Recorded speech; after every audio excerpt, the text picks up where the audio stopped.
मी आजची पत्रकार परिषद अशासाठी बोलवलेली आहे की औद्योगिक न्यायालयामध्ये अग्निशमन केंद्रातील कर्मचारी म्हणजेच फायरमन, अग्निशमन केंद्रातले ड्रायव्हर, वाहन चालक, त्याच पद्धतीनं आरोग्य विभागातील कर्मचारी, गार्डन विभागातील कर्मचारी, वसुली कर्मचारी, त्या ठिकाणी टायपिंग करणारे टंकलेखन कर्मचारी, जवळजवळ पाणी पुरवठ्यामधील कर्मचारी, ह्या सगळ्याच विभागांमधील आरोग्य असेल, वैद्यकीय असेल, विविध शाळेमध्ये काम करणारे कंत्राटी कामगार, या सगळे कायमस्वरूपी कामातले कर्मचारी आहेत. यांना सेवेत कायम करावं म्हणून इंडस्ट्रियल कोर्टासमोर आम्ही मुंबई उच्च न्यायालयाच्या औरंगाबाद खंडपीठाच्या आदेशाने गेलेलो आहे.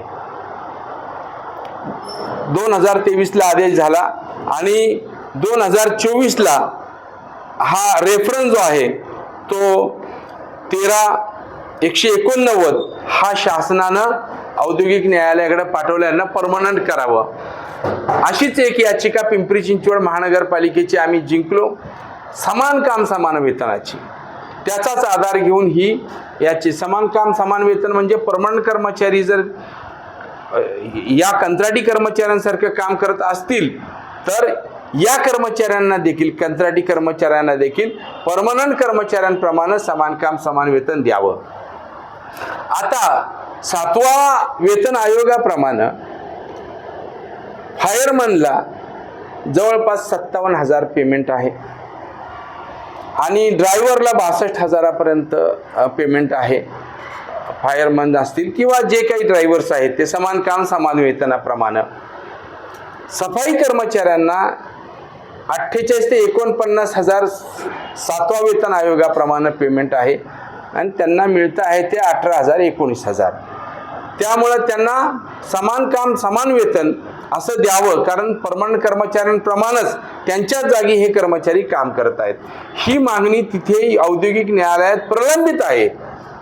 असं असताना 4 महिने गव्हर्नमेंट समोर, लेबर कमिशनर समोर, उपकामगार आयुक्त छत्रपती संभाजीनगर यांच्या समोर या कर्मचाऱ्यांच्या मागणीवरती सुनावणी सुरू होती. कन्सलेशनमध्ये प्रोसिजर चालू होती. तिथे एकही ठेकेदार कधी आला नाही की आमचे कर्मचारी सांगायला. महापालिकेनं सांगितलं की हो आमचे कर्मचारी आहेत हे कंत्राटीमध्ये आहेत, परंतु तिथेही त्यांनी म्हणावं तसं स्टेटमेंट त्यांचं काही दिलं नाही. 4 महिने वाट पाहून, कारण सगळ्यात महत्त्वाचं कंत्राटदार ठेवण्यासाठी जो परवाना लागतो त्याला RC म्हणतात. कॉन्ट्रॅक्ट ॲक्टनुसार, contract abolition and regulation act 1971 यानुसार जर कंत्राटदार नियुक्त करायचा असेल तर महापालिकेला पहिलं परवाना घ्यावा लागतो. आश्चर्याची बाब म्हणजे परवानाच महापालिकेने घेतलेला नाही आणि ठेकेदाराकडून परवाना नाही. त्यामुळं काय घेऊन जाणार आपण तिथे, म्हणून ते ठेकेदार बेकायदेशीर असल्यामुळं, शाम अँड बोगस असल्यामुळे ते आले नाहीत. आणि 4 महिन्यानंतर गव्हर्नमेंटनी रेफरन्स जो आहे इंडस्ट्रियल कोर्टाकडे, औद्योगिक न्यायालयाकडे रेफर केला. त्याच्यावर 2-2.5 वर्ष सुनावणी चालू होती आणि अचानक महापालिका हायकोर्टामध्ये गेली आणि आम्हाला लेबर कमिशनरनं संधी दिली नाही, त्यामुळं स्टे द्यावा असं एकतर्फी स्टे तिथे घेतला. आता तिथे स्टे घेऊन बघा, आपल्याच लोकांच्या ज्यांनी उभं आयुष्य या महापालिकेसाठी झिजवलेलं आहे त्या लोकांच्या, त्यांना परमनंट करण्याचं सोडून त्यांनी आता स्टे घेतला आणि हायकोर्टाचा तिकडं दुरुपयोग करून त्या आदेशाचा इकडे भरतीची जाहिरात काढली आणि भरतीची जाहिरात काढून त्या लोकांना आता फायरमन, ड्रायव्हर्स त्याचे यांच्यासाठी आता परीक्षा सुरू करणार आहे. म्हणून राष्ट्रीय श्रमिक आघाडीनं ताबडतोब मुंबई उच्च न्यायालयाच्या औरंगाबाद खंडपीठामध्ये या भरतीला स्थगिती द्यावी आणि मानवता सांभाळून ध्यानात घेऊन ज्या फायरमननी, ज्या फायरच्या ड्रायव्हरनी 10-10, 15-15 वर्षे नोकऱ्या केलेत, वास्तविक 240 दिवस सलग नोकरी केली की तो परमनंट ठरतो.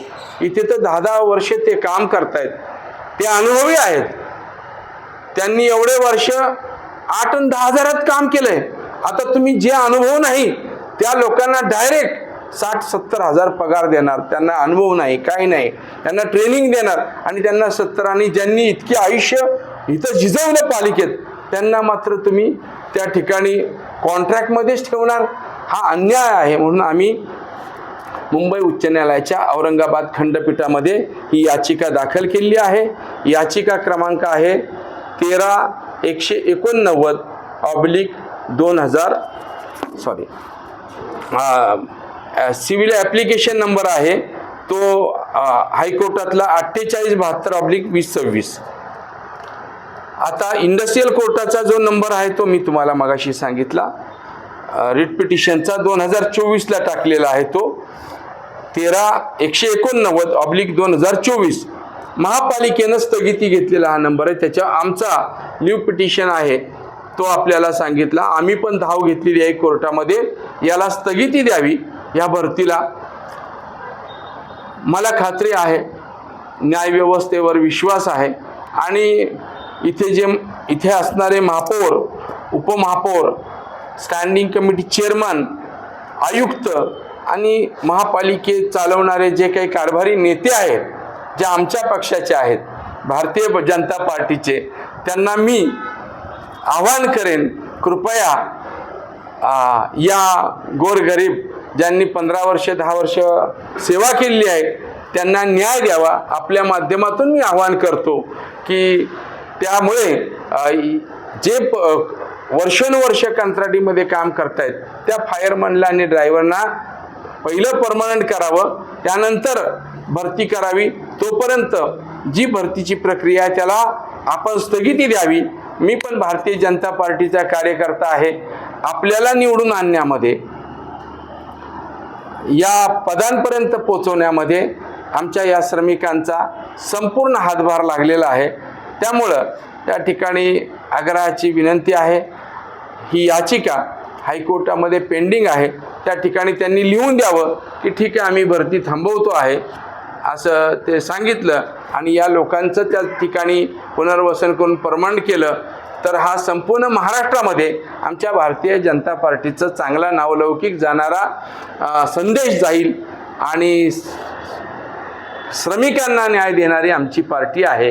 हा आहेच, परंतु अजूनही त्याला उदाहरण म्हणून हे होईल त्यासाठी मी आवाहन करतो. नवीन आलेल्या आयुक्तांनाही सांगेन, एखादं काम कमी झालं चालेल, परंतु एखादा आपल्या साठी उभं आयुष्य, ज्या फायरमननी आगीमध्ये जाऊन अनेकांचे प्राण वाचवलेत, ज्या फायरमनने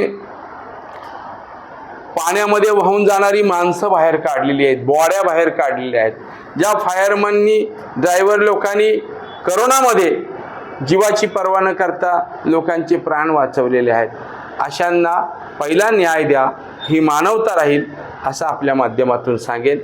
धन्यवाद. किती कर्मचारी कॉन्ट्रॅक्ट बेसिस? आता जवळपास 112 कर्मचारी आहेत जे कंत्राटीमध्ये आहेत, म्हणजे फायर बाबतीत. आणि आमच्याकडे याचिकेमध्ये इंडस्ट्रियल कोर्टामध्ये जी याचिका आहे ती सगळ्या वेगवेगळ्या विभागाची आहे आणि जवळपास त्यामध्ये 1200 कर्मचारी राष्ट्रीय श्रमिक आघाडीचे सभासद झालेत. ते त्यांची याचिका परमनंटसाठी चालू आहे.